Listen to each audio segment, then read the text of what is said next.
Olá, bem-vindos a mais um E aí, professor? Oi, Walter. Eu estava esperando que você dissesse isso. Como vai? Você vai mesmo perguntar. Sei. Eu não gosto de responder essa pergunta. Mesmo assim, eu vou bem. Que bom, Walter. E você? Bem, Por quê? Vivemos em tempos tão difíceis, como você está bem? ora, porque a minha âncora está onde deveria estar, não é? Ah, tá, aí tudo bem. Sim, nós estamos vivendo em tempos difíceis. Sim, mas não há do que reclamar, porque estamos esperando por isso há muito tempo, não é? Com certeza, sim. Pois é. O problema é que algumas pessoas dizem que este não é o caso. Ora, isso é problema deles. Vamos orar e começar. Querido Pai Celeste, estamos vivendo em tempos difíceis e pedimos que, por favor, nessa conversa, nos ajude mais uma vez para que a conversa seja conduzida da maneira que o Senhor deseja. Em nome de Jesus, amém. Amém? Bom, Martin, quem ficará de pé? Eu acho que esse cenário aí é muito apropriado. Tem um iceberg ali na frente. E a única maneira de lidar com ele é encará-lo de frente. Se tentarmos evitá-lo, ele rasgará o navio pelo lado e vai afundá-lo. Então nós temos que enfrentá-lo. Mas se você bater num iceberg como esse, com toda a força, bem de frente, também as chances de o navio ser terrivelmente abalado são enormes, não é? Com certeza. Será que alguns cairão do navio? Sim. Será uma grande sacudida, né? Sabemos que quando há um iceberg em nossa frente, a ordem é vá em frente. Devemos então apertar o cinto de segurança Sim, para que você não caia. e apegar-se firme ao assento, para que você não acabe caindo do navio. Eu acho que a hora de fazer isso é agora. Muito bem, não vamos complicar muito um assunto tão simples. Hoje não vamos falar de eventos. Na parte 2, sim, falaremos sobre alguns eventos que estão ocorrendo agora, mas hoje vamos apenas contextualizar, dando noções básicas do que é este confronto e por que é necessário ir de frente ao iceberg. O problema é que já fizemos tantos episódios sobre isso. Por exemplo, algumas pessoas já fizeram perguntas sobre isso. Eu reassisti alguns programas nossos de 2021 e pensei que talvez fosse hora de falar novamente sobre isso, né? Porque nem todo mundo assistiu. É verdade, tem muita gente nova agora. Nem todos acompanham desde o início. Pois é, estamos no programa 234. Pois é, então para as pessoas não terem que assistir 234 vídeos de 1 hora e meia cada um, vamos falar novamente sobre o assunto. Vamos fazer um pequeno resumo sobre qual é o verdadeiro problema e por que é importante nos prepararmos para enfrentar o iceberg. Na verdade, se o protestantismo tivesse feito seu trabalho, não haveria nenhum iceberg. Sim, isso é verdade. Porque aí teriam se separado completamente E mantido a fé, a verdadeira fé. é isso mesmo. Mas estão confusos hoje.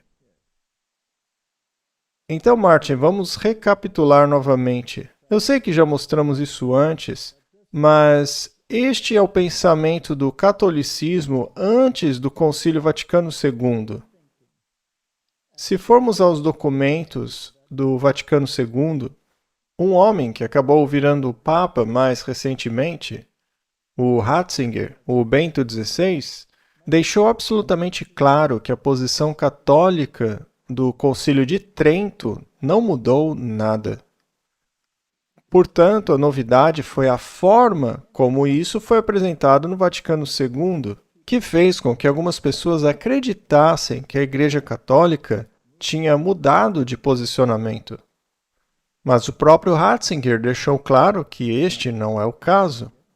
Ele ainda não era o Papa Bento XVI, ele era o chefe da Congregação da Doutrina e Fé, que no passado era a Inquisição, que eventualmente acabou sendo administrada pelos jesuítas. e sua sede era Roma, no mesmo prédio onde ficava a Inquisição.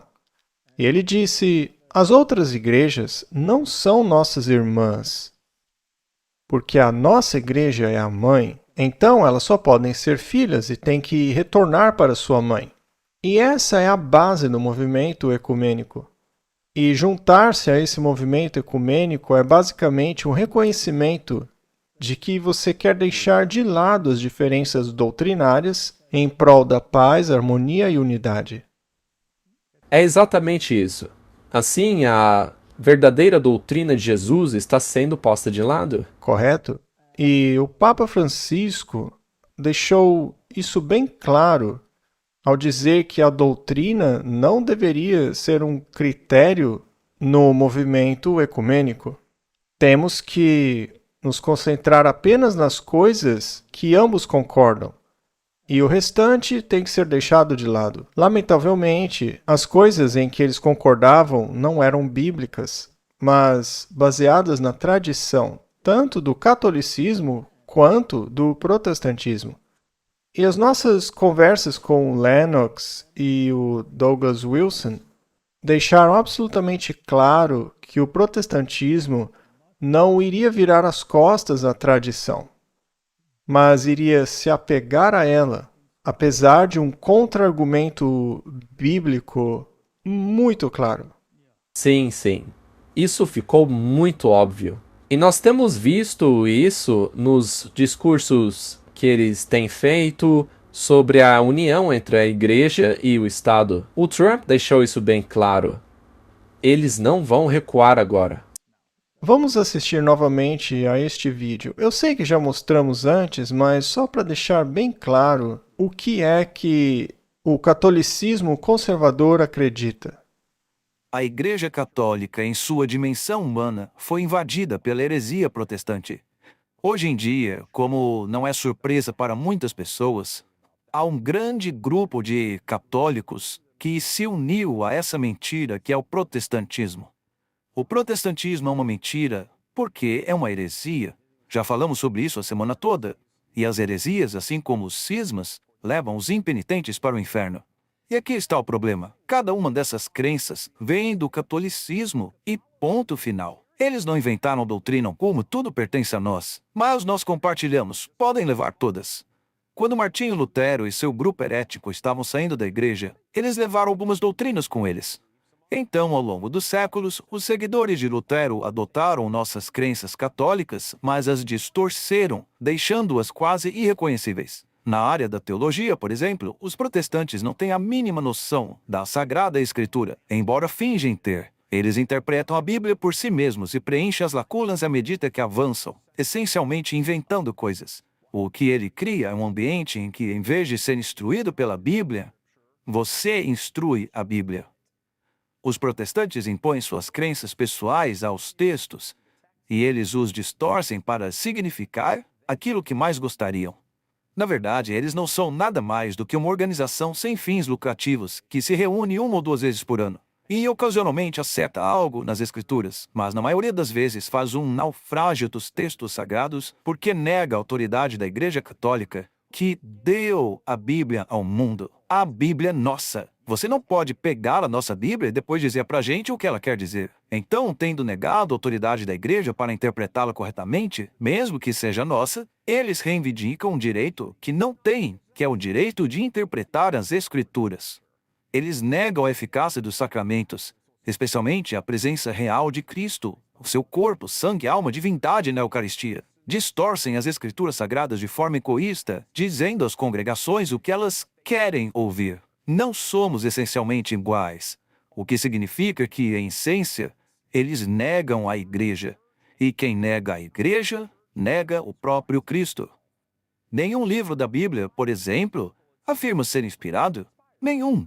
No entanto, os protestantes continuam falando sobre a inspiração da Bíblia. Ora, já que a própria Bíblia nem sequer afirma isso, por que eles acreditam então? 1 minuto de silêncio, Martin.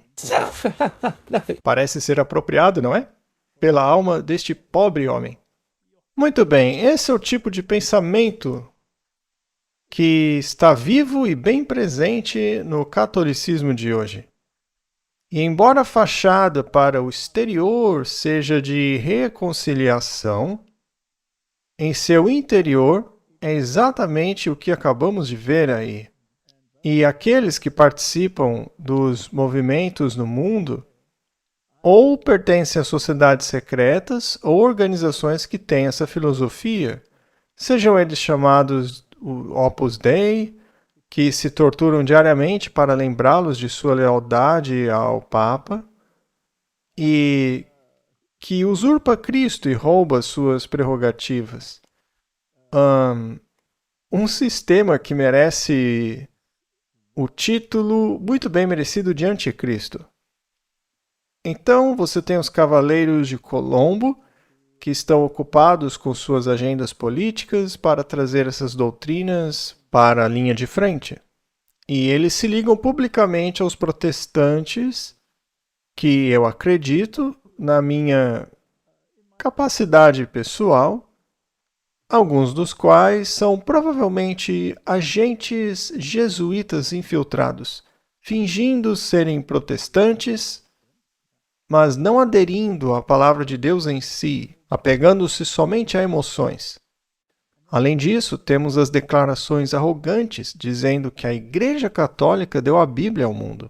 A Igreja Católica nem existia quando o Antigo Testamento foi escrito e não existia quando o Novo Testamento foi escrito.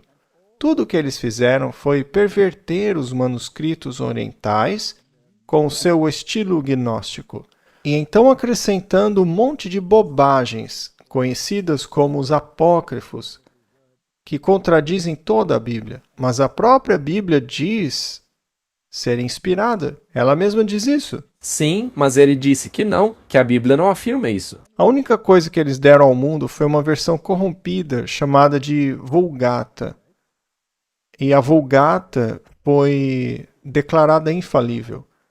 E o próximo Papa, após a declaração de infalibilidade, ordenou mais de 2.000 mudanças, o que demonstra sua infalibilidade. E essa era a versão latina que estava disponível até que houve a revolta dos turcos e a fuga da Igreja Ortodoxa Oriental com os manuscritos que foram baseados na linha de Antioquia e que então chegaram ao Ocidente.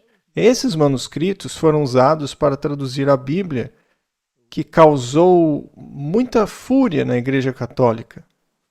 Muita mesmo. E aí eles criaram a Ordem dos Jesuítas para contrariar o que a Reforma Protestante estava ensinando. Então, Martin, talvez devêssemos voltar ao início. Muito bem. Eu vou pegar a minha Bíblia. Talvez devêssemos... Dizer que Bíblia estamos usando, não é? Sim, tem muita gente que quer saber isso. Esta é a Bíblia de Estudo Missionário. A sua também é? Sim, é a Bíblia de Estudo Missionário. Pode mostrar para as pessoas ali na câmera? Bom, elas podem procurar essa versão. É a Bíblia de Estudo Missionário, com comentários da Ellen White. Muito bem, se você for Apocalipse, e vamos deixar bem claro o que acontece lá. No capítulo 2 do Apocalipse, temos o início da história das 7 igrejas. E ela se enquadra na parte histórica da estrutura quiástica do livro de Apocalipse. Então você tem o braço histórico, depois um clímax histórico e depois o braço escatológico. Agora, com relação ao braço histórico, os comentaristas conservadores tentam encaixar os eventos em um contexto histórico, porque isso leva aos eventos atuais em Apocalipse 11 e 12 e 13, 14 em diante, com algumas recapitulações da história passada. Mas quando você chega em Apocalipse 13, 14, etc., estamos tratando de eventos que são atuais hoje, e o restante são eventos escatológicos sobre como isso vai acontecer. Apocalipse 14, claro, também é importante. Mas vamos ao capítulo 2 do Apocalipse. Ele começa com o primeiro movimento, a primeira igreja, porque isso é dirigido às igrejas. Estamos lidando com igrejas, estamos lidando com a filosofia das igrejas e o ensino delas. Estamos lidando com as condições que elas enfrentaram. Bom, eu não vou fazer um estudo bíblico sobre as 7 igrejas agora. Esse não é o nosso ponto. Mas a primeira igreja era pura. Era uma igreja que possuía a verdade. Mas eles estavam se tornando complacentes. Sim, estavam adormecendo. Sim, estavam se tornando complacentes. E diz aqui: conheço suas obras, o seu trabalho árduo e a sua perseverança. Sei que você não pode tolerar homens maus, que pôs à prova os que dizem ser apóstolos, mas não são, e descobriu que eles eram impostores. Como descobrir que alguém é mentiroso? É necessário ter uma base que determine o que é verdade e o que é mentira. Exato. E qual era a base deles? A Bíblia. Já existia uma igreja católica na época? Não. Já tinha um papa? Não. Então o papa não poderia ajudá-los com sua infalibilidade. Eles tinham que interpretar a Bíblia sem um papa. Coitadinhos dos cristãos, nessa época eles não tinham um papa para interpretar por eles. Isso é uma coisa ridícula. Na verdade, me deixa enjoado, mas enfim. E aí ele fala sobre perseverança e suportar sofrimentos por causa do nome de Cristo e não desfalecer, né? A igreja primitiva era muito ativa. Mas aí ele diz, eles perderam aquela primeira chama.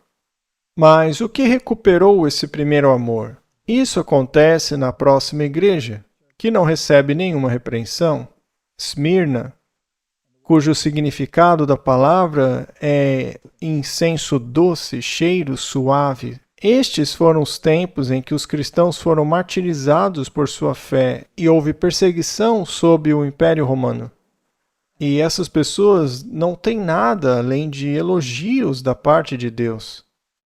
E aí chega um período terrível chamado Pérgamo.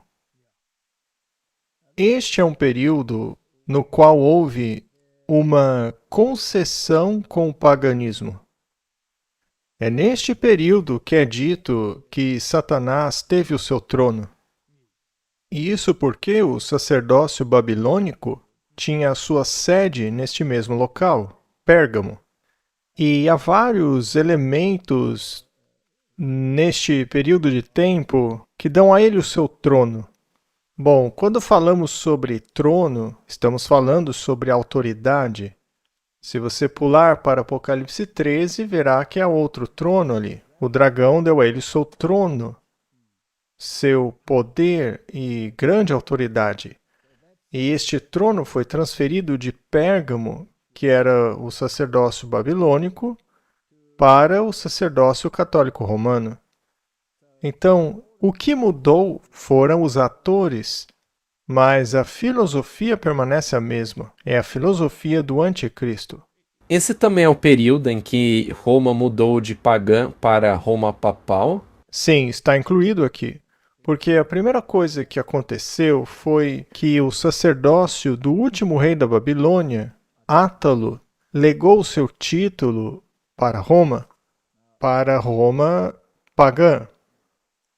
E ele teve que assumir esse título, teve que assumir as vestes e os trajes. E, é claro, o sacerdócio babilônico adorava Dagon. É daí que vem a mitra em forma de cabeça de peixe, que é o deus peixe, né? E ele teve que assumir a divindade que veio junto com isso. E os imperadores romanos, nesta época, eles não eram tão arrogantes a ponto de utilizar esse título de divindade até que finalmente chegou Júlio César. Aí passaram a ser adorados como divindades. Obviamente, os cristãos não podiam adorá-los assim. Então, surgiu um grande problema. E depois deste período de perseguição à igreja de Esmirna, temos um período de condescendência, onde Constantino adotou um quase cristianismo. e o paganismo e o cristianismo se fundiram. E isso é muito perigoso. Ele diz: tem algumas coisas contra você, porque você tem aqueles que se apegam à doutrina de Balaão, que ensinou a Balaque a lançar uma pedra de tropeço diante dos filhos de Israel e comer coisas sacrificadas aos ídolos e praticar fornicação. Comer coisas sacrificadas aos ídolos. Então surgiu alguma forma de idolatria, onde havia um sacrifício que tinha que ser comido e que era idólatra. Bom, em algum lugar nesse período de tempo e na ascensão do catolicismo romano, eles começaram a mudar de uma religião totalmente baseada na fé em Jesus, como sacrifício expiatório de Deus e seu sumo sacerdote, para uma outra coisa, porque afinal o sacrifício terreno tinha chegado ao fim. O Novo Testamento fala sobre ministros do Evangelho, enquanto o Antigo Testamento fala sobre sacerdotes. E sabemos que um sacerdote sempre faz um sacrifício. Bom, Martin, se o sacerdócio foi abolido, afinal a cortina rasgou de cima a baixo, não é mesmo?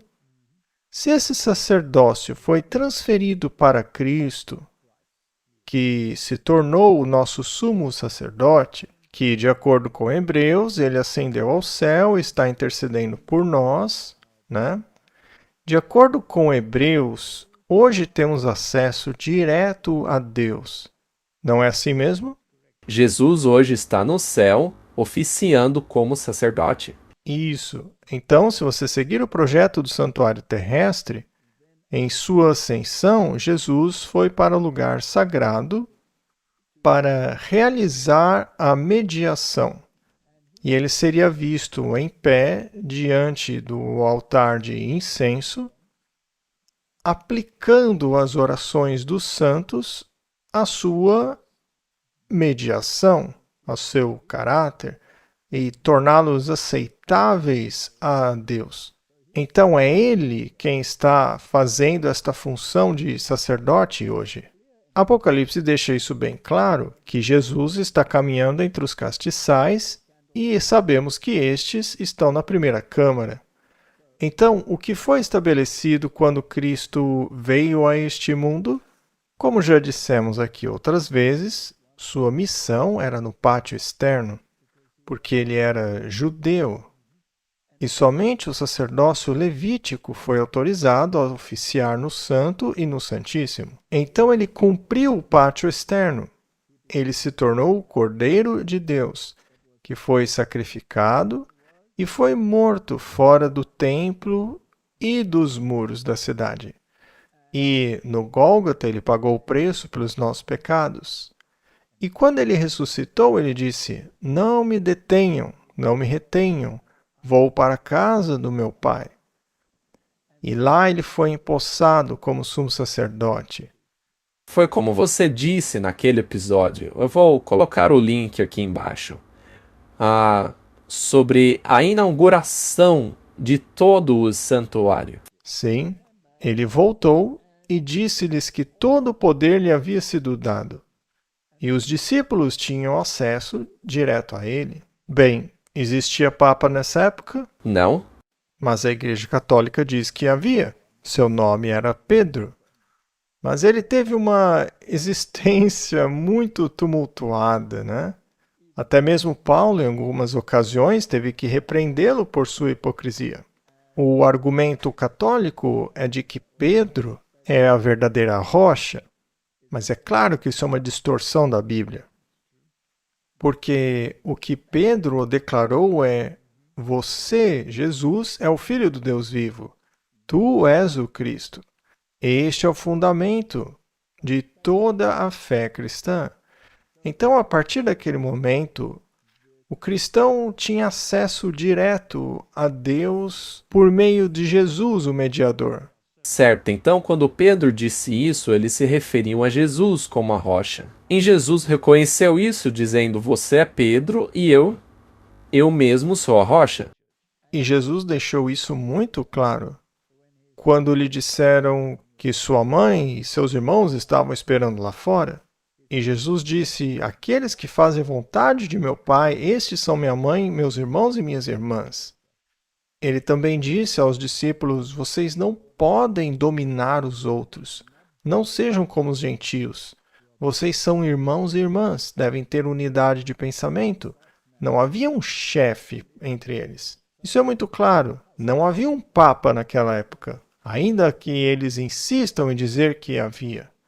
O sacerdócio foi transferido de um sacerdócio terreno para Cristo, o mediador. Então, hoje não há necessidade de sacrifícios, e a Bíblia deixa isso absolutamente claro. Portanto, aquele homem está enganado ao dizer que a Bíblia não afirma ser inspirada. A Bíblia diz que foi por um sacrifício que ele foi aperfeiçoado para sempre. Muito bem, Martin. Havia alguma necessidade de se introduzir um novo sacerdócio? Não. Há alguma necessidade de se introduzir um novo mediador? Claro que não. Há alguma necessidade da intercessão de padres, papas e santos? Não. Não. Temos acesso direto a Cristo. E, finalmente, eles não acabaram substituindo os pastores terrenos? A obra pastoral, onde você é igual aos seus irmãos? E isso fica bem claro no livro de Atos, no primeiro concílio, pois não havia chefe naquela reunião, e a decisão foi tomada pelos apóstolos, anciãos e irmãos. Um verso, naturalmente, que eles desprezam, pois o retiram de suas versões modernas e corrompidas, que faz com que eles se tornem chefes e tomem suas decisões, e os membros comuns só devem obedecer. Então, Martin, o que aconteceu nesse período de tempo é que o sistema terreno da igreja novamente tomou as prerrogativas que pertenciam somente a Cristo. E encontra seu cumprimento na próxima igreja, que é Tiatira. E nesta igreja, você passa diretamente para o período de apostasia total. É por isso que no versículo 21 diz assim: eu lhe dei tempo para se arrepender de sua fornicação, ou seja, sua apostasia para com Deus. Essa aqui é a igreja da Idade Média, é o catolicismo romano, mas ele não se arrependeu, porque Roma não muda, ela afirma ser infalível. Se ela mudasse, ela tiraria no próprio pé, como espingarda calibre 12, e ela nunca faria isso. Diz assim: eis que a porém numa cama, e sobre os que adulteram com ela virá grande tribulação, se não se arrependerem de suas obras. E acabamos de ver que eles não vão se arrepender dos seus atos. Então, Martin, chegamos à igreja do capítulo 3, que é a igreja de Sardes. É a igreja da Reforma. E diz assim: e ao anjo da igreja que está em Sardes, escreva: isto diz o que tem os 7 Espíritos de Deus e as 7 estrelas. E já definimos isso, são os componentes pastorais da Igreja de Deus. Então todas essas apostasias estavam começando a se infiltrar dentro da igreja. Mas sempre houve grupos fiéis, que eram perseguidos porque não concordavam com essas apostasias. Eles são a verdadeira Igreja de Deus, como os valdenses, os albigenses, e elementos da igreja celta, da igreja etíope, das igrejas orientais, etc. Então ele diz: seja vigilante e fortaleça o que resta, ou seja, muita coisa havia sido retirada, e que estão prontos para morrer. Isso é realmente muito triste, pois não achei suas obras perfeitas aos olhos do meu Deus. Então tinha algo faltando. E aquele homem do vídeo disse com razão que eles adotam muitas tradições do catolicismo romano e apegaram-se a essas coisas, ao invés de denunciá-las e abandoná-las, como deveria ser feito. Uma dessas coisas são os sacramentos, porque se fossem verdadeiros, Martin, algo que você faz, um ritual, tem poder de salvar. O que é um verdadeiro absurdo. Somente a transformação do coração e a aceitação de Cristo como seu Salvador pessoal é o que pode salvá-lo. Não importa quantas rezas da Ave Maria você faça.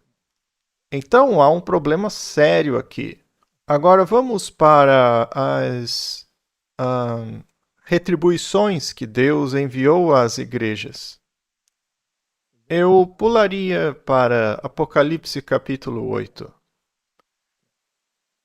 Em Apocalipse capítulo 7, ou mesmo antes disso, no capítulo 6, temos os 7 selos. Os 7 selos também contam a mesma história que ouvimos das 7 igrejas e segue essa sequência. Mostra os arautos do Evangelho como cavalos, correndo pela terra. E, naturalmente, o primeiro é o que tem o Evangelho puro, simples, é o cavalo branco, né? E aí vem um cavalo vermelho. Lembre-se que Esmirna foi o tempo de perseguição. Isso representa o martírio, o sangue, né? E depois vem o cavalo preto. Isso é Pérgamo, com todo o seu paganismo infiltrando-se na igreja. Toda apostasia pagã. E aí tem o cavalo amarelo, que é o sistema católico romano, que representa a morte. É um cristianismo morto, é um esqueleto, certo? Mas por que seria um cristianismo morto?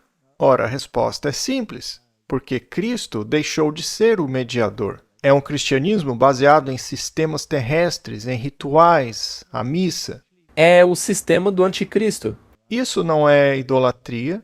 Ensinar as pessoas a comer alimentos sacrificados a ídolos? Sim.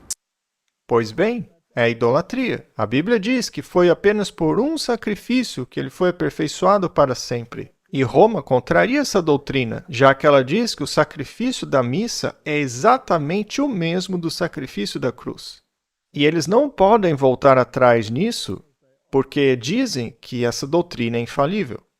O protestantismo corrigiu isso, dizendo, não, a missa é apenas um lembrete. E, aliás, vamos abandonar essa palavra missa. Vamos nos livrar da palavra Eucaristia. Vamos chamar apenas de Sagrada Comunhão. Esta é um lembrete do único sacrifício que foi necessário de uma vez por todas. Então, Martin, houve juízos que afetaram a igreja à medida que ela saía do evangelho puro, como vimos no tempo de Esmirna, na direção de um evangelho corrompido, um evangelho morto. E houve punições por causa disso. Se voltarmos ao antigo Israel, quando o povo de Deus se tornou apóstata, como foi que Deus lidou com isso? Bem, ele foi duro. Eles foram até mesmo levados como prisioneiros. E quem os levou para o exílio? Os pagãos. Quando eles apostatavam, ou eram os filisteus que os controlavam, não é mesmo? Ou os moabitas, junto com os amonitas, ou os sírios, ou os babilônios. Os israelitas eram castigados pelos pagãos até caírem em si. E será que eles se arrependiam depois de todos os castigos? Por que você está rindo, Martin? Bem, às vezes havia um arrependimento, mas ele durava apenas por um pouquinho de tempo. Pois é.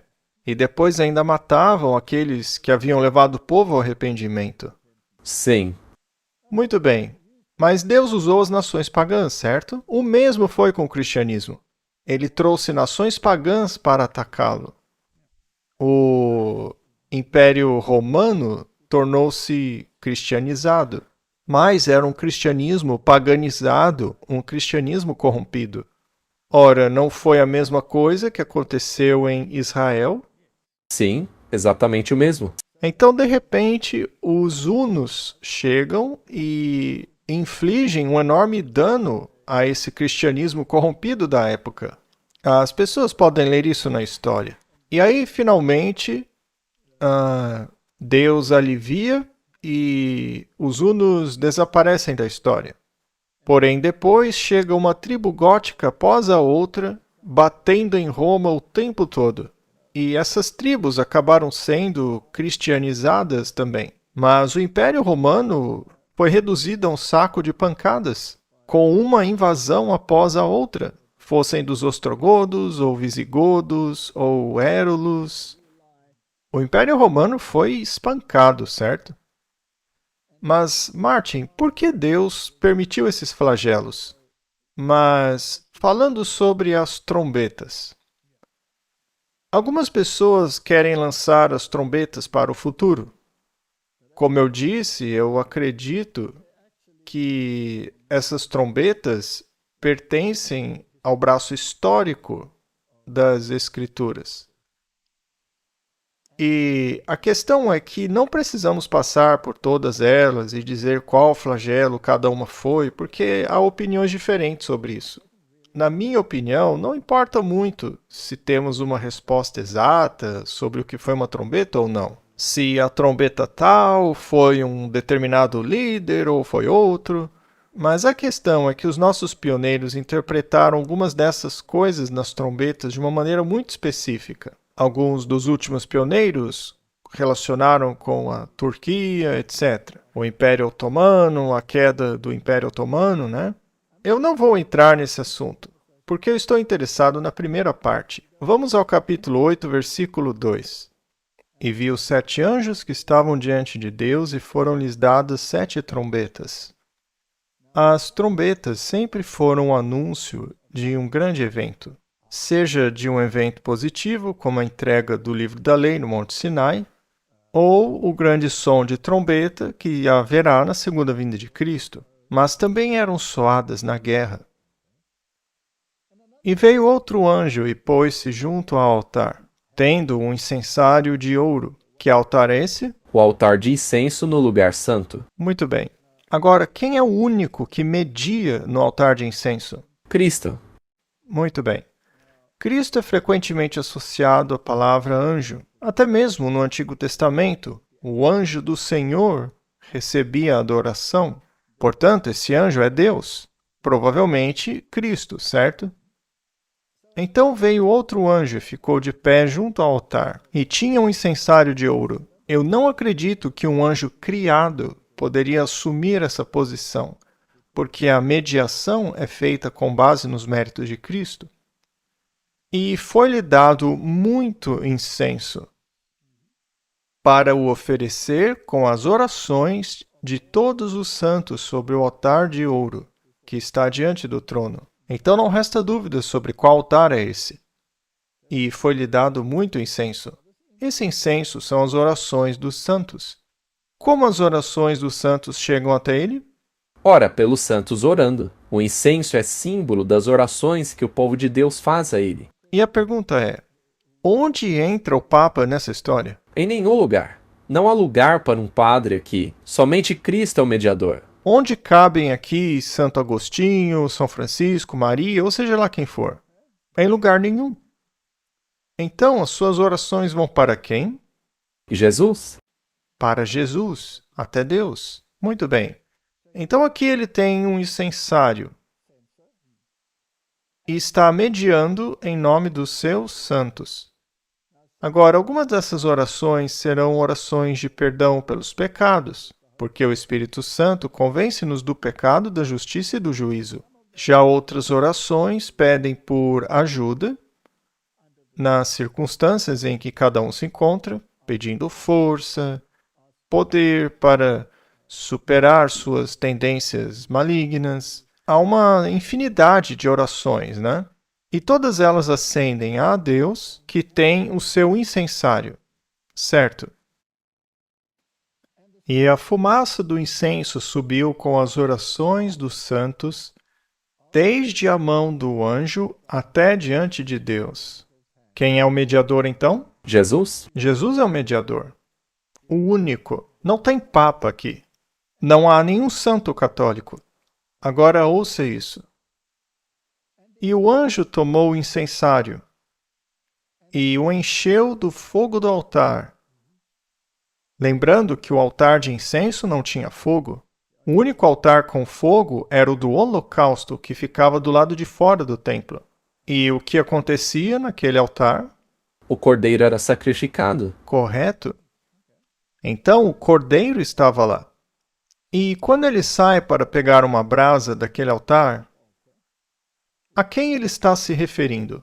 Ao sacrifício de Cristo, certo? Não é mesmo? Sim. Certo. Então ele vai com as orações de onde ele estava oficiando, que era no lugar santo, para fora. Ele está recapitulando o que aconteceu antes. O sacrifício do cordeiro é ele mesmo. Ele então pega uma brasa e coloca lá dentro, no incensário. Agora, ele volta para o lugar santo e oferece isso a Deus? A resposta é não.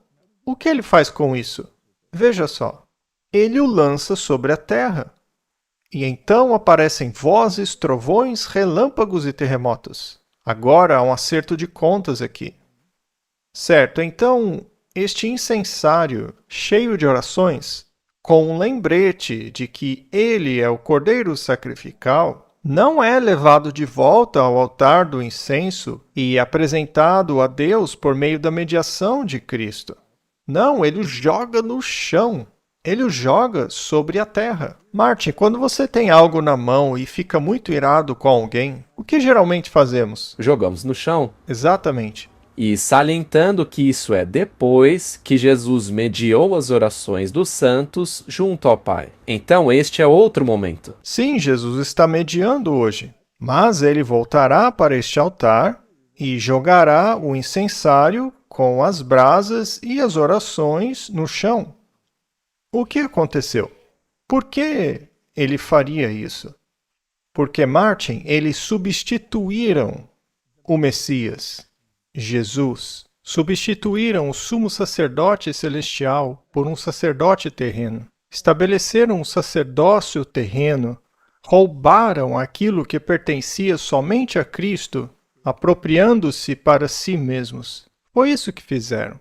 E, portanto, as orações que ascenderam daquelas pessoas não eram mais aceitáveis para Deus. E o sacrifício que ele havia feito foi substituído por uma missa, um sacrifício perpétuo, que é uma abominação e idolatria. É um sacrifício feito a ídolos. Portanto, não tem valor algum para Deus.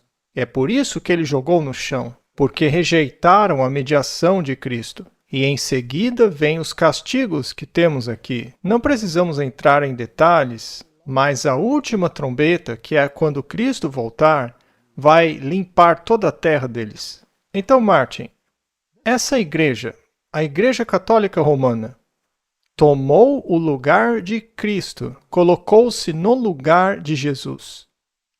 E quando veio a reforma, eles se livraram da idolatria da missa.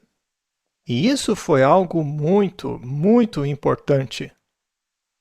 Foi substituída pelo ritual simples de uma comemoração do grande sacrifício que Deus fez por nós. Mas é claro que isso deixou o catolicismo furioso. Eles ainda estão. E agora, Martin, quando o protestantismo aceitou o sacrifício de Cristo e disse que somos salvos apenas pela fé, somente pela fé na expiação de Cristo, então o catolicismo romano explodiu em fúria e chamaram isso de anátema e fizeram guerra contra eles e criaram os jesuítas para destruí-los. E quando chegou o movimento de Oxford, quando todos os altares foram expulsos das igrejas e todas essas estátuas estúpidas foram jogadas para fora delas, e substituídas por um simples púlpito, com a palavra de Deus como norma. O que foi que fizeram? Trouxeram todos os altares de volta, reinstituíram a missa. E a primeira igreja a fazer isso e apostatar foi a Igreja da Inglaterra, que basicamente adotou de novo a missa católica romana, cuspindo no rosto de Cristo no processo. Estou sendo muito duro? Foi exatamente o que aconteceu. Isso os qualifica como anticristo. Então é apenas um fato. Muito bem. Então, a Igreja da Inglaterra, com todos os seus símbolos maçônicos em seus edifícios, esta igreja, que aliás mudou a arquitetura da Catedral de São Paulo para tornar-se uma imagem do Vaticano, foi o primeiro movimento protestante a voltar para Roma. Depois veio o movimento ecumênico. Isso também foi feito por infiltração, porque o Henry Newman, que supostamente era um protestante, logo depois de todo esse movimento, se tornou cardeal católico. Isso, se ele estivesse vivo hoje, ele seria totalmente de esquerda. E foi... Porque ele era de esquerda. E ao mesmo tempo, teve o Westcott e o Hort, que destruíram a Bíblia real. E aí houve toda essa infiltração. Com suas guildas fantasmagóricas, seus segredos de sociedade, também escreviam rituais, eram adeptos da Mariologia e... Eram ocultistas também. Eles faziam sessão espírita e tudo. Eles eram maus. É simples assim. E hoje, estes são os manuscritos que a Igreja Católica Romana tanto defende e ama, nos quais Jesus é feito um mentiroso e todo o seu ministério é negado, tornando-se nada mais do que algo insignificante. Mas, de qualquer forma, a história é essa. Então, Martin, os jesuítas e a Contra-Reforma. Vamos ler o que está escrito aqui na História do Protestantismo por Willey. Isso é importante porque acabamos de ouvir anteriormente naquele vídeo o quão supostamente maus os protestantes são. Claro, segundo o Vaticano. De acordo com a Bíblia, a obra da Igreja de Sardes não era completa, mas Jesus acrescentou: há aqueles em Sardes que andarão comigo vestidos de branco, porque viveram de acordo com a melhor luz que tinham. E eu acredito que o mesmo vale hoje. Claro. Dentro das igrejas protestantes, há pessoas que vivem de acordo com a melhor luz que têm, mas que foram submetidas a uma lavagem cerebral para esquecerem a história e quem é o anticristo, e até mesmo remotamente entender quem é ele. Willey escreveu que o protestantismo não é apenas o resultado do progresso humano. Não é um mero princípio de perfectibilidade inerente à humanidade e classificado como um dos seus poderes nativos em virtude dos quais, quando a sociedade se torna corrupta, ela pode se purificar. Ou seja, o que ele está dizendo é que não é um movimento humano, é uma coisa divina, porque não temos capacidade para nos purificar. Não, e a única coisa que o protestantismo deveria tentar fazer é trazer a verdade de volta à luz. E quando é interrompido em seu curso por alguma força externa, ou para por exaustão, ele pode recrutar suas energias e retomar seu caminho. Não é o produto da razão individual, nem o resultado do pensamento e das energias conjuntas das espécies. O protestantismo é um princípio que tem sua origem fora da sociedade humana. É um enxerto divino na natureza intelectual e moral do homem, por meio do qual novas vitalidades e forças são introduzidas, e o tronco humano pode produzir um fruto mais nobre. Isso é o protestantismo. Difamar o verdadeiro protestantismo é lutar contra o Espírito Santo. E a Igreja Católica, na minha opinião, como estrutura, já cometeu o pecado contra o Espírito Santo. Não me refiro aos católicos. Não, isso é importante. Porque muitos não entendem o que está acontecendo. Contanto que vivam de acordo com a luz que receberam, Deus releva os pecados cometidos na ignorância. Muito bem, vamos pegar outra citação dos meus autores favoritos. Em toda a cristandade, o protestantismo foi ameaçado por inimigos formidáveis. Os primeiros triunfos da Reforma passaram. Roma convocou novas forças na esperança de destruí-la. Nesta época foi criada a Ordem dos Jesuítas. a mais cruel, inescrupulosa e poderosa de todos os campeões do papado.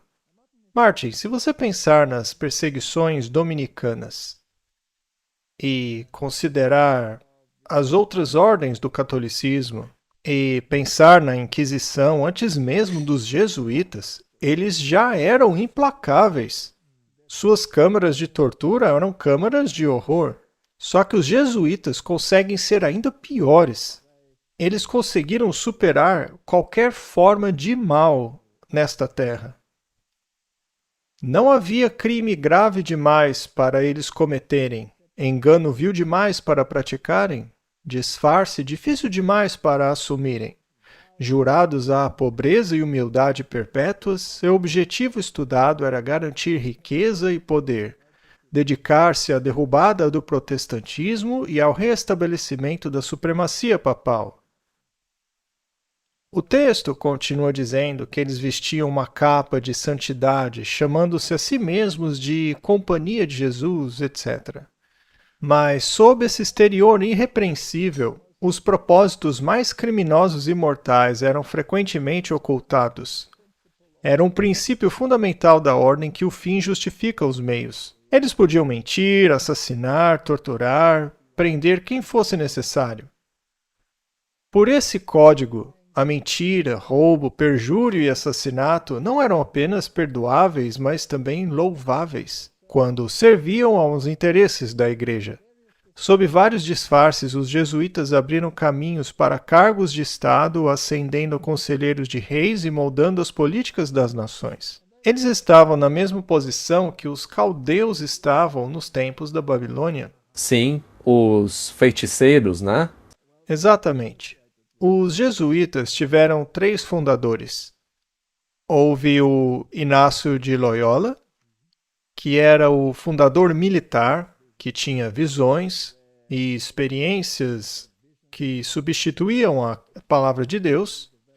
Ele desenvolveu os exercícios de Loyola, que hoje foram transformados em muitas variedades de estupidez, que foram engolidas pelos protestantes como um caminho para Deus, quando na verdade são um caminho para o inferno.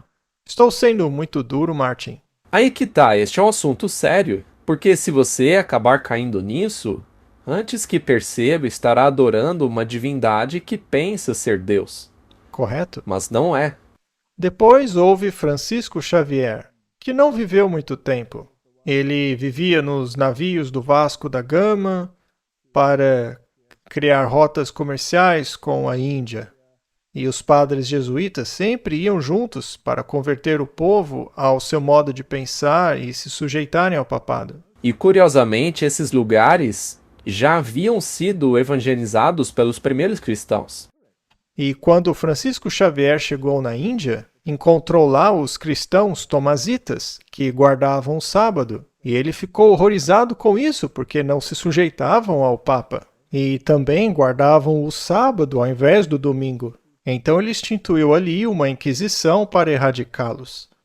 E mais tarde usaram as nações que tinham sob seu controle para invadir os outros países e estabelecerem lá estruturas políticas sob o controle de Roma. E o terceiro fundador foi Peter Faber. Ele era alemão, intelectual e filósofo. Ele trouxe os aspectos espirituais ocultistas para a ordem. E junto eles formaram um ilustre caldeirão de doutrinas demoníacas. Uma trindade profana. Uma trindade profana. Muito bem colocado. Não acho que seremos populares depois do programa de hoje, mas que assim seja. E até hoje, como mostramos no outro episódio, eles são elogiados pelo Vaticano, porque a Companhia de Jesus se concentra na pesquisa intelectual. Qualquer pesquisa que diminua a Deus, por exemplo, a evolução, com seus comparsas jesuítas que formularam a farsa de Pitdown, assim como exerceram sua influência sobre pessoas como Charles Darwin. Também tiram Deus do currículo, das escolas, do ensino superior, treinando presidentes, trazendo drogas ao nosso mundo, Eles são a organização mais repugnante que já desonrou este planeta. Algumas das universidades mais importantes do mundo, especialmente nos Estados Unidos, foram fundadas originalmente pela Ordem dos Jesuítas, e algumas ainda são administradas por eles. E quando não são comandadas diretamente por eles, são indiretamente por meio dos conselhos que eles controlam. A Ordem foi fundada pouco antes do início do movimento social da Contra-Reforma, ou seja, eles estavam por trás. Então Roma admite a atrocidade que essas pessoas fizeram. Eles se gabam disso. E ainda se orgulham dela. O Vaticano também fala sobre seus aspectos militares, dizendo que Inácio era um cavaleiro. Eram todos cruzados. O Pete Hegseth não escreveu um livro chamado A Cruzada Americana?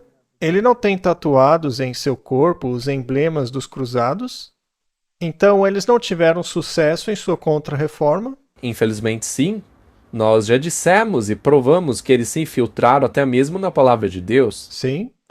Em 1534, Inácio reuniu 6 homens ao seu redor e juntos fizeram votos especiais. Devido à educação militar de Inácio e ao fato de os membros da sociedade estarem dispostos a aceitar qualquer missão em qualquer lugar do mundo e se tornarem soldados no interesse de sua fé e da Igreja, as primeiras linhas da carta de fundação da Ordem afirmam que a Companhia de Jesus era adequada para todo aquele que desejasse servir como soldado de Deus.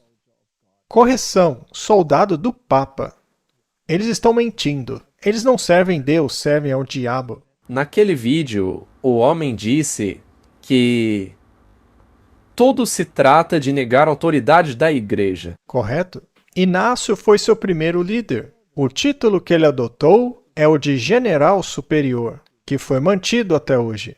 Se você quiser conhecer a arte da guerra, assista a minha série de sermões de Creta a Malta. É uma das nossas séries. E lá explicamos isso muito bem. Inácio escreveu sua visão excepcional para a ordem que havia fundado em um documento chamado Fórmula do Instituto da Companhia de Jesus. Este foi o documento de fundação da ordem, a qual todos os outros documentos deveriam se conformar. Inácio de Loyola, então, garantiu que sua fórmula fosse ancorada na lei papal por meio da assinatura de 2 bulas papais. Uma em 1540 pelo Papa Paulo III e a outra em 1550 pelo Papa Júlio III. A fórmula descrevia a natureza e o propósito da ordem e o tipo de espiritualidade e comunidade que ela construiria, que não é bíblica, é baseada em puro espiritismo. Não passa de adoração a demônios. E que está tão infiltrada no cristianismo hoje que chega a dar náusea. Sim, você não consegue detectá-los porque eles têm todos os tipos de forma. Seja em livros como Igrejas com Propósito ou vários outros, todos vão para o papado. Não precisamos entrar na história, que é bem conhecida, quer estejamos falando sobre o Crystal Palace de Schuller, que eventualmente se tornou o Palácio de Cristal da Igreja Católica Romana, né?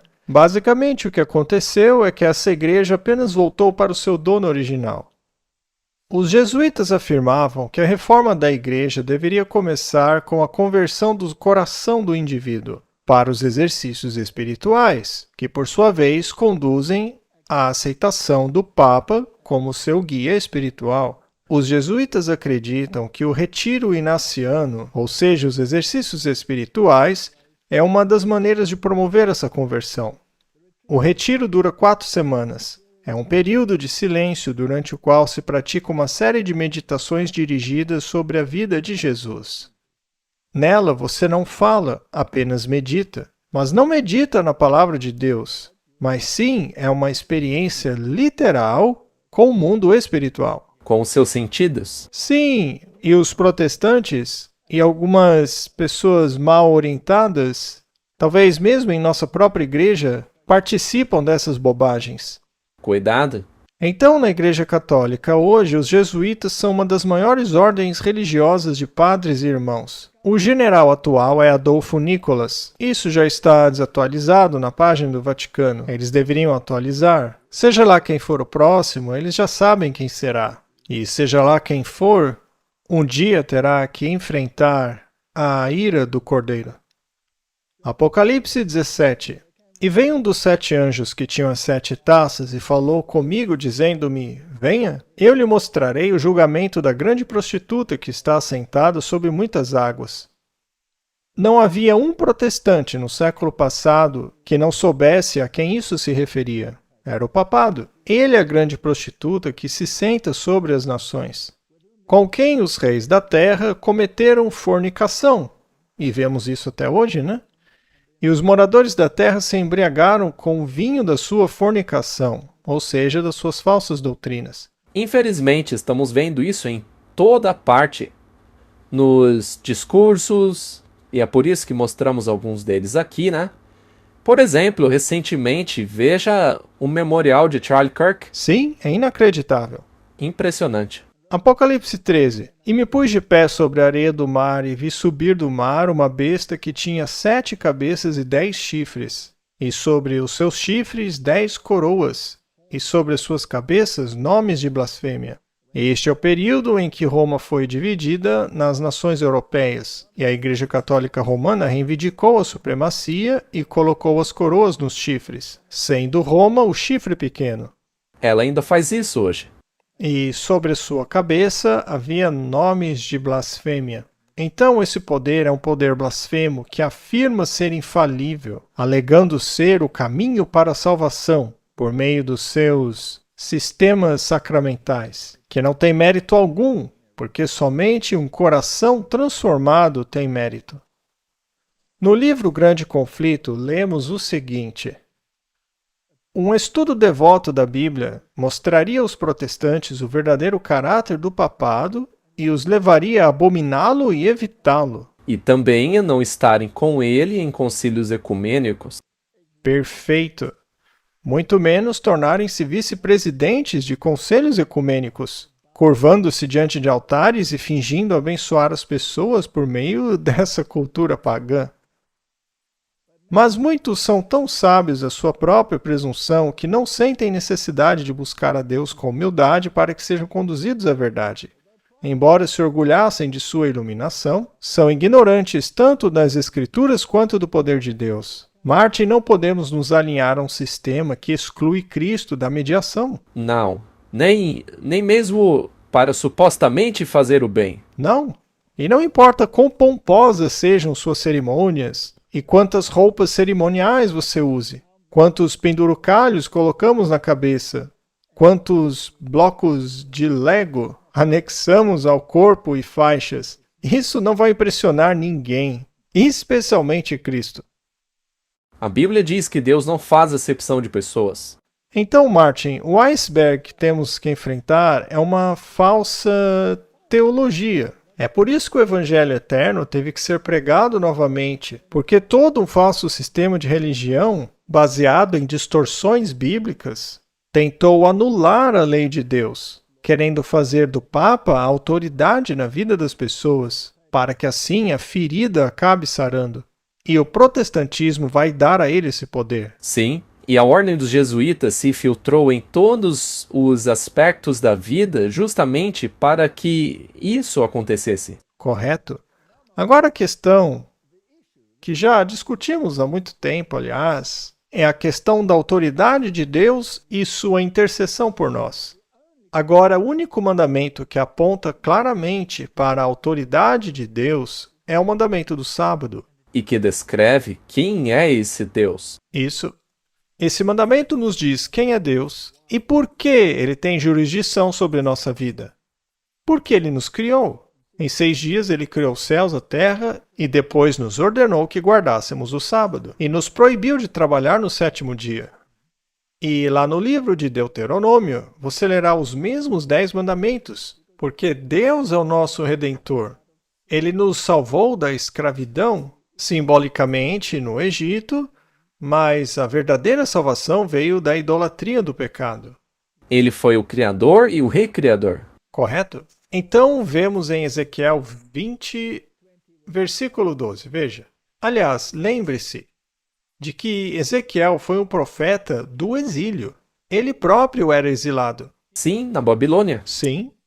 Jeremias era o profeta em Jerusalém, dizendo ao povo que o que estavam fazendo era errado, pois estavam quebrando o sábado. E há um capítulo inteiro explicando por que eles estavam quebrando o sábado. E acabaram jogando-o na masmorra e em um poço de lama, o tratando como cachorro. Em Ezequiel está assim: além disso, também lhes dei os meus sábados, para servirem de sinal entre mim e eles, para que soubessem que eu sou o Senhor que os santifica. Então, eis o X da questão. De onde vem a sua santificação e a sua mediação? De Cristo. Isso, do Senhor. Isaías 58 diz que Deus é Senhor e por isso lhes deu o sábado. Então, Qual é o dia do Senhor? O sábado, de acordo com Isaías 58. ele é o Senhor do sábado. Temos que chamar o sábado honroso, o dia do Senhor. Ezequiel 20, 20.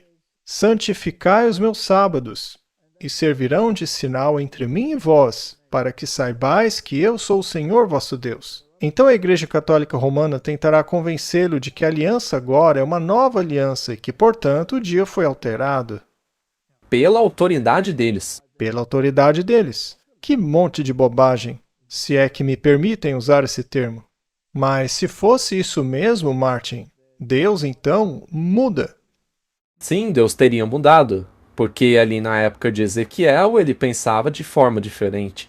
Muito bem. No Antigo Testamento, Deus disse: porei a minha lei no seu interior e a escreverei em seu coração.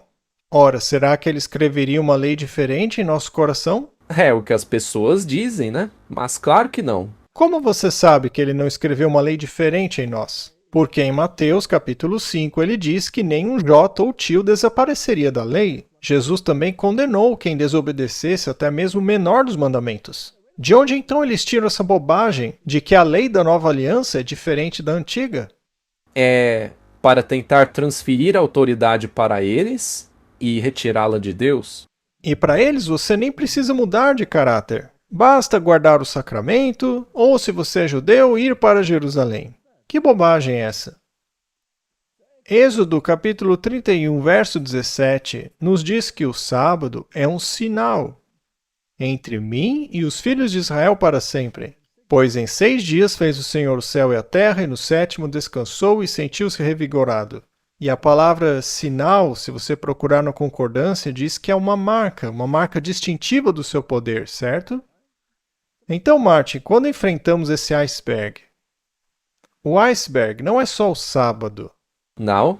O iceberg é toda a posição doutrinária adotada pelo mundo que é contrária a Deus. É o evangelho do mundo contra o evangelho eterno. E o sinal de lealdade ao evangelho eterno é a guarda do sábado. E você passará por dificuldades se rejeitar essa verdade, pois a sua âncora se foi. Não conseguirá ficar de pé.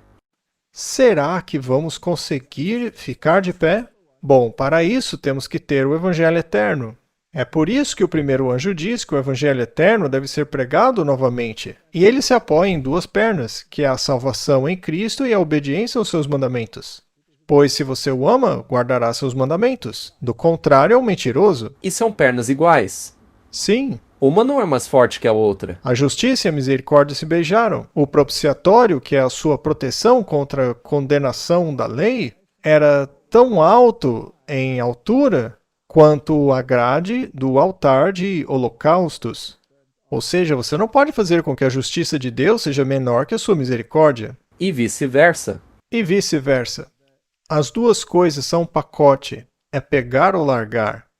Então, o que fez Deus? Ele disse: ok, Israel, vou dividir vocês em 2 grupos. Um fica naquela colina, o outro na outra colina. Vou dizer a vocês o que acontecerá. Se forem obedientes aos meus mandamentos, então vou despejar sobre vocês todas as minhas bênçãos.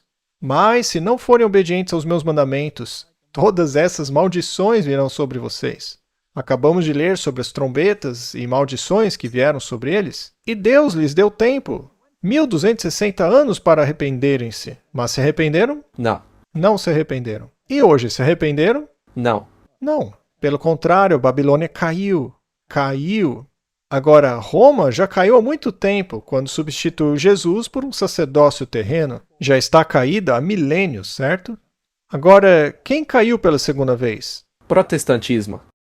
Ah, então é por isso que a Babilônia caiu, porque ela voltou para Roma.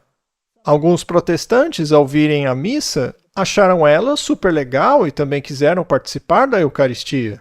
E hoje seguem muitos rituais que não têm importância nenhuma. Você já leu o livro 50 anos na Igreja de Roma? Não cheguei a ler tudo. É um livro maravilhoso, de um antigo padre católico romano que ficou horrorizado quando a hoste caiu num pote de urina que estava debaixo da cama, ou quando os ratos vieram e o comeram. E isso levou a ponderar até finalmente perceber que tudo isso não passa de uma bobagem. E os reformadores estavam dispostos a morrer em vez de aceitar a doutrina da transubstanciação. E eu entendo por quê. Porque é heresia, é pura idolatria. Muito bem. Então a marca é um sinal de lealdade. Você é leal àquele a quem você acredita ser o seu criador, santificador, redentor, e você aceita esse carimbo, essa marca de fidelidade, que para Deus é o sábado. Como indivíduo, cabe você aceitar isso ou não. Então, no mandamento do sábado, que é chamado selo de Deus, como acabamos de ler, temos o nome do Criador, Jeová. Nesse mandamento também há o território dele, que é o céu e a terra. A oração do Pai Nosso diz: venha a nós o teu reino, seja feita a tua vontade na terra, assim como no céu. Por acaso a terra faz a vontade dele? Não. Por acaso não tentarão trazer um milênio de paz e impor a vontade de Deus? Sim. Mas na verdade é a vontade de Deus ou a vontade do Papa? Do Papa?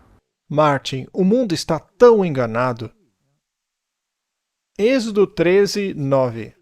E te será por sinal sobre a tua mão, e por memorial entre os teus olhos, para que a lei do Senhor esteja na tua boca. Porque com mão forte o Senhor te tirou do Egito. O que deve estar em nossa testa e mão? A lei? A lei. Isso inclui o sábado? Claro. Devemos viver a lei. Achei que fosse um código de barra. Ou uma identidade digital. Talvez uma moeda global. As moedas dos bancos centrais. Não é? Aquele político não disse que seriam lançadas até o final do ano? Sim. E se você não aceitar, você não pode participar da economia e é melhor morrer de fome? E que quando eles implementarem isso daí, quem for contra e guardar o sábado estará indo contra Deus. Mas ainda que eles tenham os meios para fazer isso, isso não é a marca. Isto será apenas a ferramenta. Já dissemos que a marca mostra qual autoridade você pertence. Que é a lei de Deus. Ela deve estar na sua testa e na sua mão. Mas eles dizem que pode estar na testa ou na mão. Para eles tanto faz se você obedece à lei, mas não acredita nela. A Igreja Católica Romana disse que o domingo é a sua marca de autoridade. Todo mundo já sabe disso. É nessa direção que estamos caminhando. A Igreja está acima da Bíblia e esta transferência da observância do sábado é prova deste fato, e a Igreja Católica Romana afirma isso. E o padre Enright disse: a Bíblia diz, lembre-se de santificar o dia do sábado. Mas a Igreja Católica diz, não. Pelo meu poder divino, abolirei o dia de sábado e ordenarei que vocês santifiquem o primeiro dia da semana. Então ele sarcasticamente diz que todo mundo civilizado se curva reverentemente em obediência ao mandamento da Santa Igreja Católica. Eu me recuso a fazer isso. Eu espero que haja um grupo de pessoas irritante, que mostra a ele que nem todos concordam com isso. Que seja um espinho na carne deles. Bom, quando o espinho te irrita, o que é que geralmente fazemos? O que fazemos com o espinho? Nós o arrancamos. Nos livramos dele, certo? E nos certificamos de que ele não volte nunca mais. Eles defendem que os contrários sejam excluídos. É o menor dos dois males, eles dizem. Sim, eles disseram que não seria nada confortável para quem se opuser. Continuando, o domingo é uma instituição católica e suas pretensões à observância só podem ser defendidas com base em princípios católicos. Do início ao fim das Escrituras, não há uma única passagem que justifique a transferência do culto público semanal do último dia da semana para o primeiro. Eles sabem que as Escrituras não defendem sua tradição. Deus deu a eles tempo para se arrependerem. Mas não se arrependeram. Não se arrependeram.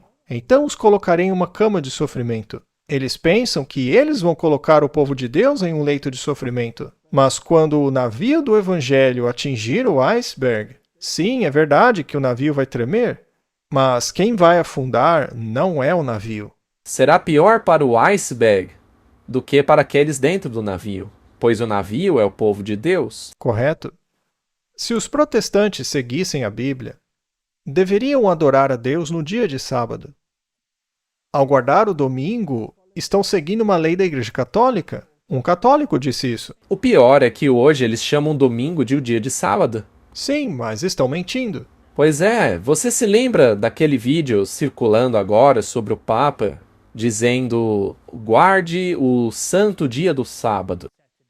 Sim, mas isso é apenas um dos dias litúrgicos deles. Isso é importante, pode explicar um pouco? Porque isso deixa muita gente confusa. Não deveriam ficar confusos, porque a Igreja Católica nunca negou que o verdadeiro dia do sábado é o sétimo dia. Só que eles transferiram a santidade para o domingo. E é por isso que hoje chamam domingo de dia do Senhor, porque alegam ter autoridade para fazer essa mudança. E eles fazem questão de lembrar todo ano que Deus, de fato, tinha um dia diferente. E no sistema deles, é um sábado santo, onde eles comemoram o descanso. A criação, não o descanso.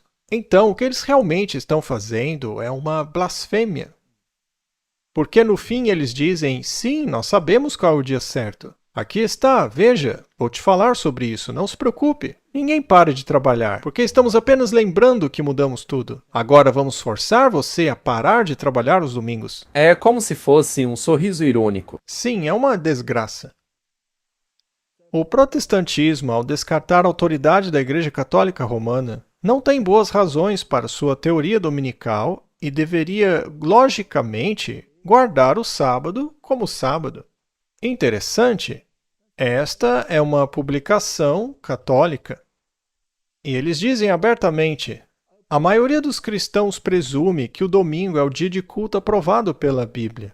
Mas a Igreja Católica Romana afirma ter transferido o culto cristão do sábado bíblico, que é o sábado, para o domingo, e que tentar argumentar que a mudança foi feita na Bíblia é desonestidade, uma negação da autoridade católica. Se o protestantismo quer basear seus ensinamentos apenas na Bíblia, deveria adorar no sábado. Os protestantes não são fiéis à Bíblia? Sim, quer dizer, pessoas como o Douglas Wilson e o Lennox nos disseram que não, que essa transferência é algo bíblico.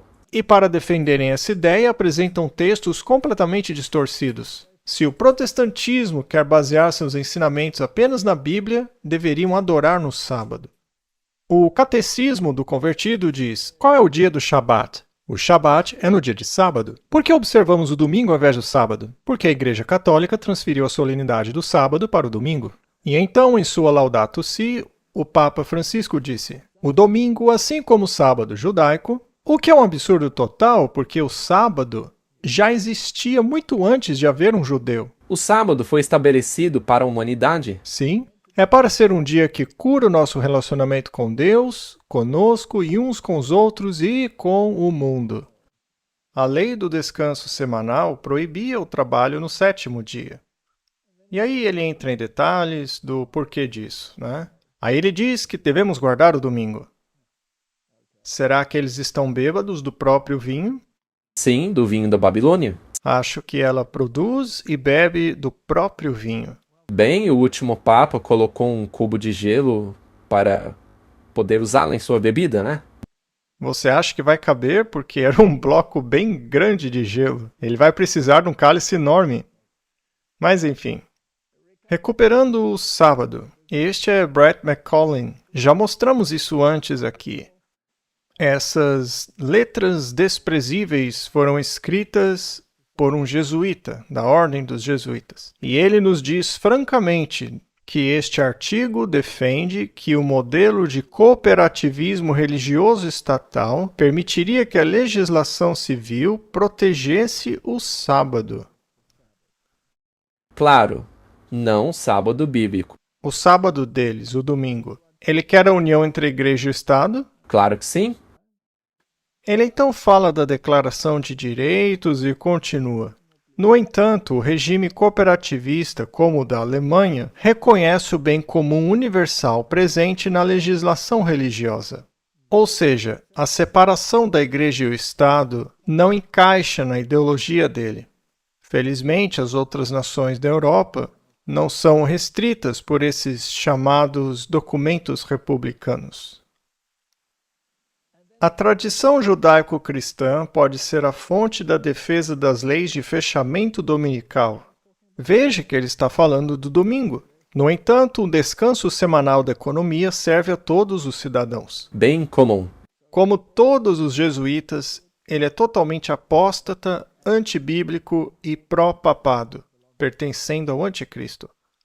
E é por isso que o catecismo da Igreja pôde dizer abertamente que, com relação a respeito à liberdade religiosa e o bem comum de todos, os cristãos devem procurar o reconhecimento do domingo e dos dias santos da Igreja como feriados legais. O próprio Papa João Paulo II disse que a pessoa que viola a santidade do domingo deve ser punida como herege. Ou seja, os guardadores do sábado devem ser punidos? Sim. Exceto os judeus, porque eles têm o seu próprio país, aonde podem guardar as suas leis. Mas qualquer um que guarda o sábado, não sendo judeu, e que vive na jurisdição cristã, estará sujeito à punição.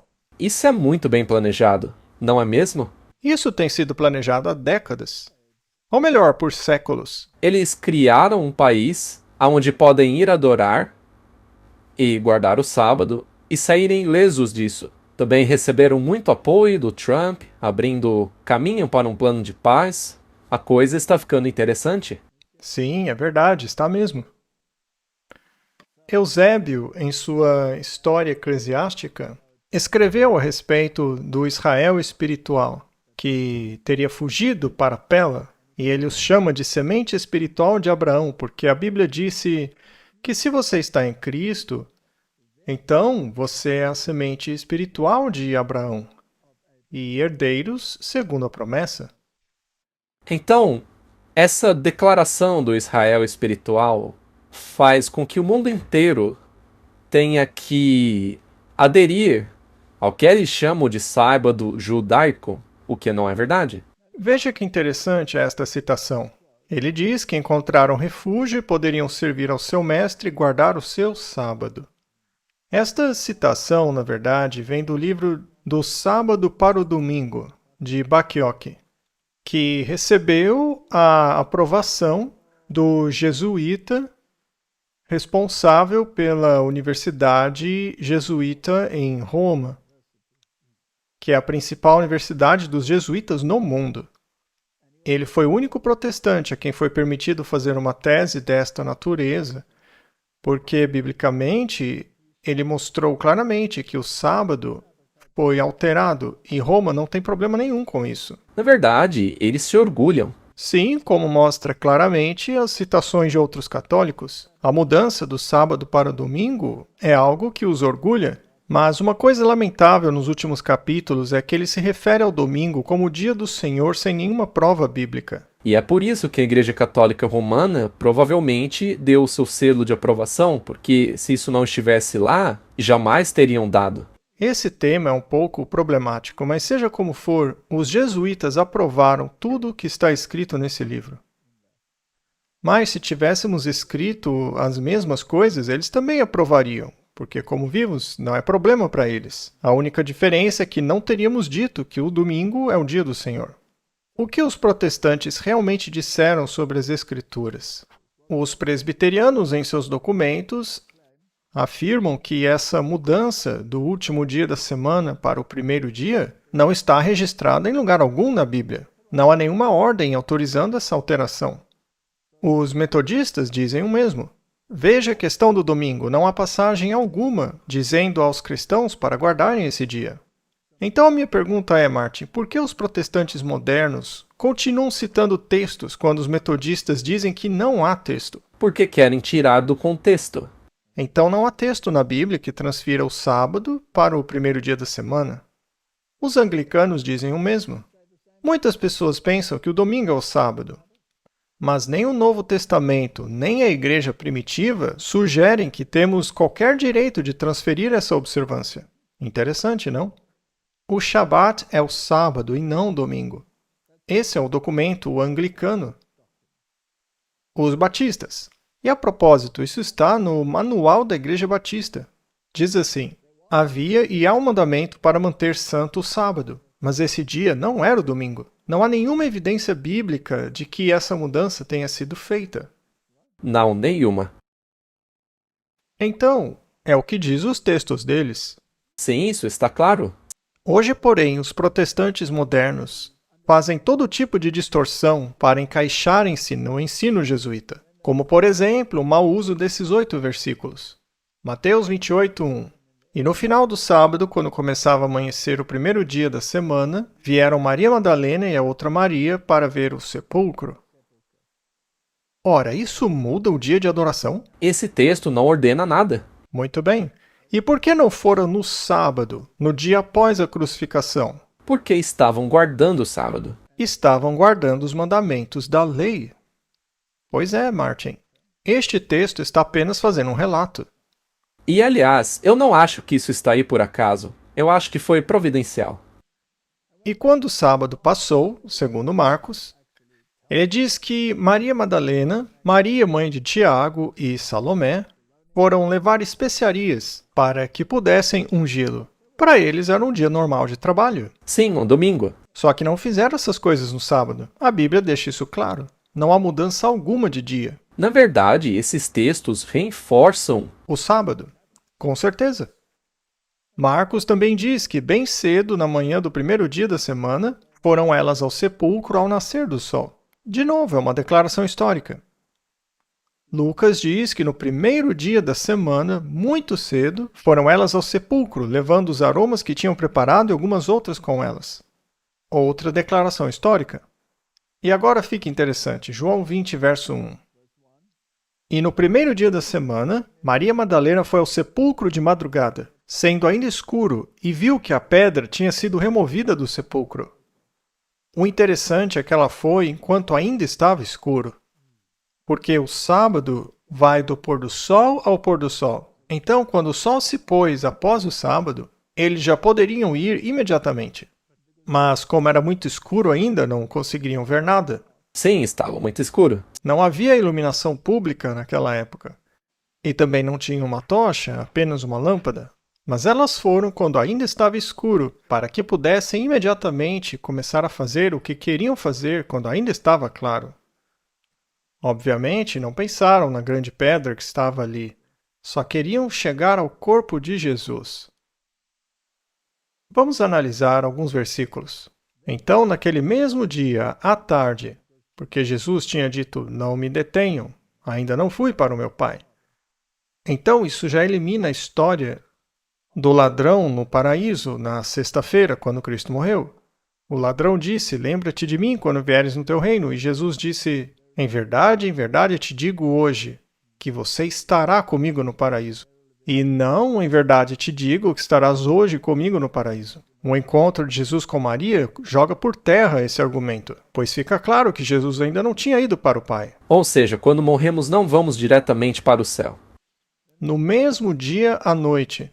Então, ao ressuscitar no domingo, Jesus disse, não me detenha, eu ainda não subi para o Pai. Eu irei e voltarei. Enquanto isso, vá e conte aos discípulos. Então, naquela mesma noite, que era domingo à noite, sendo o primeiro dia da semana, quando as portas estavam fechadas, quando os discípulos estavam reunidos com medo dos judeus, ora, será que eles estavam reunidos celebrando a ressurreição de Jesus? De jeito nenhum, estavam se escondendo. Eles não tinham medo no sábado, não é? Sim, porque sabiam que os judeus não fariam nada. Eles não se contaminariam fazendo isso. Mas já no domingo ficaram muito assustados. Então se reuniram para se esconderem. Ou seja, isso não é uma comunhão. Claro que não, eles estavam reunidos por medo. Aí veio Jesus, colocou-se no meio deles e disse: Paz esteja convosco. Muito bem. Não há nada de culto dominical aqui. Certo, Atos 20, versículo 7. E no primeiro dia da semana, reunindo-se os discípulos para partir o pão, Paulo, que havia de partir no dia seguinte, pregava a eles, e continuou a pregar até a meia-noite. Alguns acham que eles estavam reunidos fazendo um culto. Ora, vamos analisar com cuidado. Quando os discípulos se reuniram para partir o pão. Ora, há outros textos que dizem que eles se reuniam todos os dias para partir o pão. Isso mesmo. Então isto não torna este dia especial. E Paulo pregou a eles, pronto para partir no dia seguinte. Certo. Quando eles se reuniram então? Após o sábado. Sim, depois do encerramento do sábado, eles se reuniram para fazer uma refeição. E Paulo chegou. E ele continuou seu discurso até a meia-noite. Portanto, o sábado acabou no entardecer do sábado, no pôr do sol. E ele pregou até a meia-noite. Outro texto diz que havia muitas luzes ali, porque já estava escuro. Então, o que estava acontecendo era uma reunião na igreja depois do pôr do sol. Só que o papado não celebra o domingo do pôr do sol ao pôr do sol, porque isto seria bíblico demais, mesmo que fosse por outro dia. Então eles mudaram de meia-noite para meia-noite. Muito bem. Bom, se este dia fosse tão sagrado hoje, a ponto de substituir o sábado, minha pergunta é, o que ele iria fazer? Por que ele pregou até a meia-noite no primeiro dia da semana? Ou seja, depois do pôr do sol, no sábado, até a meia-noite. Ora, porque na manhã seguinte ele faria uma longa viagem. E ao fazer isso, ele não estaria violando o domingo? Claro, ele não viajaria se o domingo fosse sagrado. Exato. Então aquele grupo tinha guardado o sábado e após o seu pôr do sol estavam reunidos até a meia-noite. E havia um jovem ali que ficou cansado e caiu da janela. Certo? Tudo isso daí aconteceu à noite. Depois do pôr do sol. Sim, então não era um culto de domingo. Eles só continuaram reunidos. Certo, agora a coleta. 1 Coríntios 16. Quanto à coleta para os santos, fazei vós também como ordenei às igrejas da Galácia. No primeiro dia da semana, cada um de vocês ponha de parte o que puder. E algumas traduções deixam bem claro que isso não aconteceu em um ambiente de igreja, mas em casa. Portanto, cada um deixe em casa a sua oferta no primeiro dia. No domingo. Exato, conforme a prosperidade de cada um, para que não se faça coleta quando eu chegar. Ele não queria fazer coleta na igreja quando chegasse. Aquelas pessoas ganhavam seu salário semanalmente. Recebiam salário numa sexta-feira, que era o dia da preparação. Não havia tempo para trabalhar com finanças, porque o sábado estava chegando. Após o trabalho, eles tinham que se preparar para guardar o sábado. Então, quando o sábado termina, isso pode ser no sábado à noite, ou seja, após o pôr do sol do sábado. Aí sim você pode contabilizar quanto você pode separar deste salário para dar ao Senhor. Portanto, não se tratava de um culto. Isso é distorcer os fatos. Na verdade, eles tinham que fazer isso em casa e manter a doação lá, e não dá-la para ninguém. E aí, quando ele chegasse, eles poderiam levar suas doações para a igreja. E outro texto muito utilizado é o de Colossenses 2. Estamos mostrando apenas para quem ainda não viu, porque já falamos sobre isso muitas vezes. Só para que ninguém fique de fora. Aqui fala sobre a escrita manual das ordenanças. Não dá para ler Colossenses 2, versículo 16, sem ler o 14 também. Ou mesmo sem ler Efésios, onde se refere ao mesmo manuscrito de ordenanças, que era a lei de Moisés, que não estava na arca, mas ao lado dela. É a lei cerimonial. E ele afirma aqui que este manuscrito de ordenança, que era a lei cerimonial, foi pregada na cruz. Isso foi escrito contra eles. Sim. E despojando os principados e potestades, os expôs publicamente, triunfando sobre eles na cruz. Porque a lei cerimonial havia sido cumprida. Jesus triunfou, ele se tornou o mediador, ele pagou o preço pelo pecado.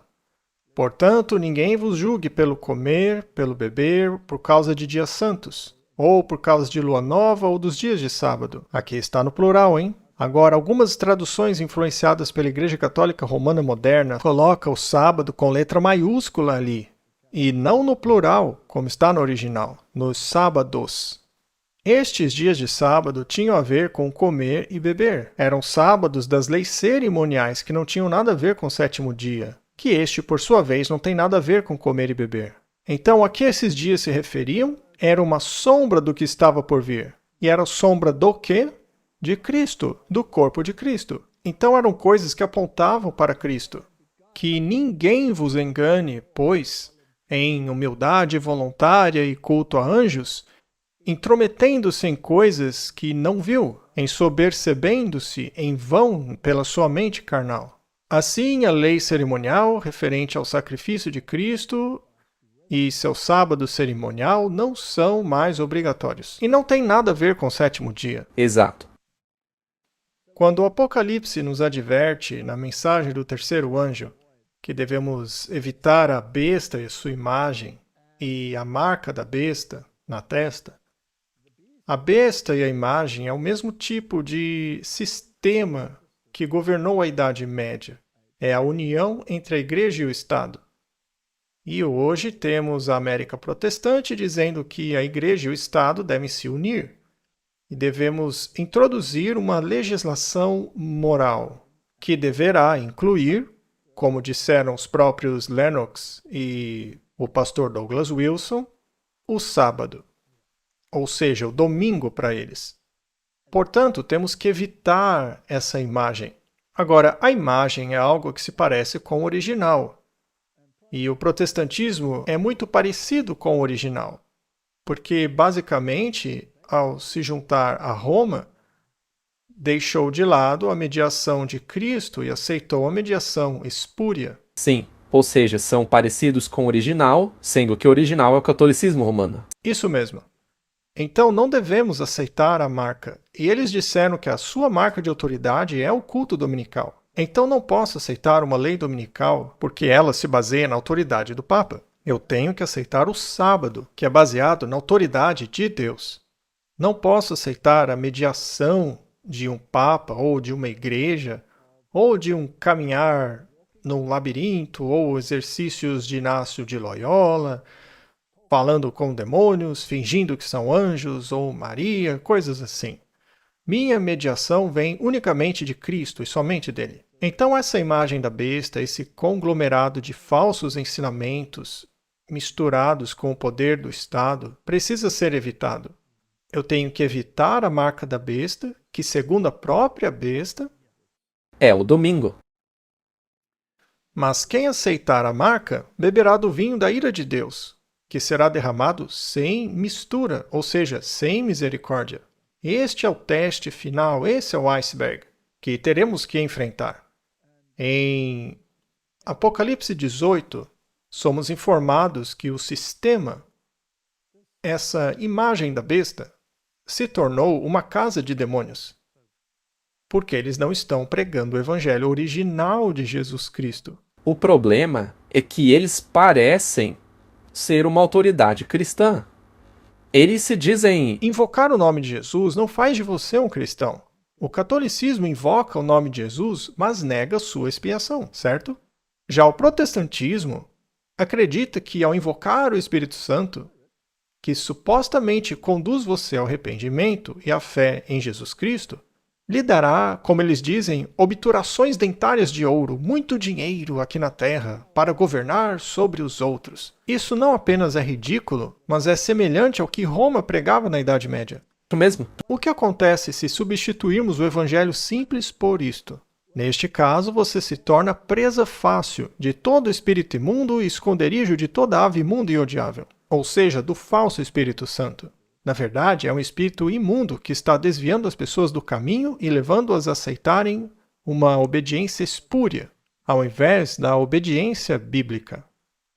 E por quê? Porque as nações estão bêbadas, com o vinho da ira da prostituição. Beberam as doutrinas dela, estão dispostos a fazer concessões nesse nível. Eles não fizeram concessão com relação à doutrina da justificação? Sim, eles já fizeram essa concessão. Então está tudo pronto. Os reis da terra se prostituíram com ela, ou seja, igreja e Estado se unindo. Os mercadores da terra se enriqueceram com a abundância de suas delícias. Estamos vendo isso? Na parte 2 mostraremos que tudo isso daí já aconteceu. E então ouvi outra voz do céu dizendo: sai dela, povo meu. Não tenha nada a ver com esse falso sistema de adoração que corrompe a sua fé em Cristo. Vamos encerrar, Martin. O sábado será o grande teste de lealdade, pois é o ponto da verdade especialmente controverso. Quando este teste final for aplicado aos homens, então será feita uma linha de distinção entre aqueles que servem a Deus e os que não servem. Não é apenas uma questão de dia, é o pacote todo. É uma questão de qual autoridade você aceita. Então, aqueles que apresentaram as verdades da mensagem do terceiro anjo, ou seja, não aceite a marca da besta, mas sim a justiça de Cristo, certo? Muitas vezes foram considerados meros alarmistas. As suas previsões de que uma intolerância religiosa ganharia controle nos Estados Unidos e que a Igreja e o Estado se uniriam para perseguir aqueles que guardam os mandamentos de Deus foram declarados infundados e absurdos. Martin, não temos mostrado aqui, vez após vez, que não são absurdas? Não, está tudo se cumprindo. Em breve enfrentaremos esse iceberg. Já está logo à frente. Vamos ter que encarar o iceberg. Oremos para que o Senhor nos dê forças não apenas para enfrentar o iceberg, mas para permanecer no navio. É por isso que na segunda parte falaremos sobre como ficar de pé quando chegar o iceberg. Isso mesmo. Vamos orar? Pai Celestial, fizemos uma rápida recapitulação da história e da terrível apostasia que apagou o plano da salvação e o substituiu por poderes terrenos. Pai que está nos céus, dá-nos sabedoria para nos concentrarmos na palavra, porque o homem não viverá só de pão, mas de toda palavra que sai da boca de Deus. Dá-nos a força para acreditar, para vivermos e enfrentarmos qualquer oposição. É o que eu peço, em nome de Jesus. Amém.